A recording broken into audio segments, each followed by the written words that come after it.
नाज़रीन, रमजान अल मुबारक में रोजा रखना तमाम मुसलमानों पर फर्ज है, चाहे मर्द हो या औरत, सब पर रोजे रखना फर्ज है। और एक रोजा बगैर किसी वजह के छोड़ना गुनाह कबीरा है। और एक रोजा की कज़ा सारी जिंदगी रोजे रखने से भी वो फजीलत और अजर अजीम हासिल नहीं होता जो रमजान में हासिल होता है। लेकिन कुछ ऐसे भी लोग हैं जिनको रोजा ना रखने की इजाजत है। वो कौन लोग हैं जो कि अगर रोजा ना रखें तो गुनाहगार नहीं होंगे?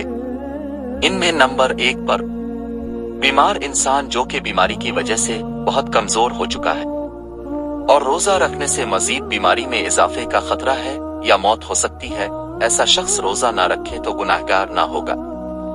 नंबर 2 पर ऐसी हामिला औरत जो कि अगर रोजा रखेगी तो उसे और उसके बच्चे को किसी किस्म का नुकसान होने का खतरा हो। नंबर 3 पर ऐसा मुसाफिर जो कि तवील सफर पर जा रहा हो। नंबर 4 पर वो लोग जो जिहाद करने निकले हों। नंबर 5 पर ऐसा बूढ़ा इंसान जो कि बुढ़ापे की वजह से शदीद कमजोर हो चुका हो। नंबर 6 पर नाबालिग बच्चे भी रोजा ना रखें तो कोई गुनाह नहीं है। नंबर 7 पर हैज व नफास वाली औरत भी रोजा ना रखे, हैज वाले दिन गुजार कर उन रोजों की कज़ा अदा करेगी। नंबर 8 पर ऐसा इंसान जो कि दीवाना मजनून हो वो भी रोजा ना रखे तो कोई गुनाह नहीं।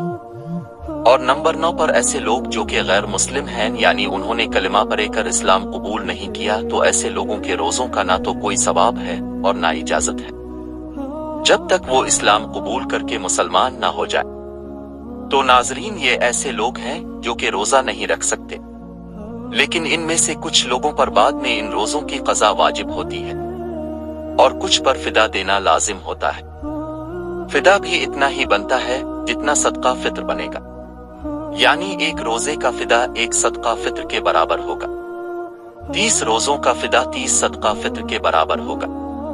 अब तक के लिए इतना ही, मिलते हैं दूसरी दिलचस्प और मालूमाती वीडियो में। आपसे गुजारिश है कि हमारे चैनल को सब्सक्राइब और वीडियो को लाइक कर लें। शुक्रिया।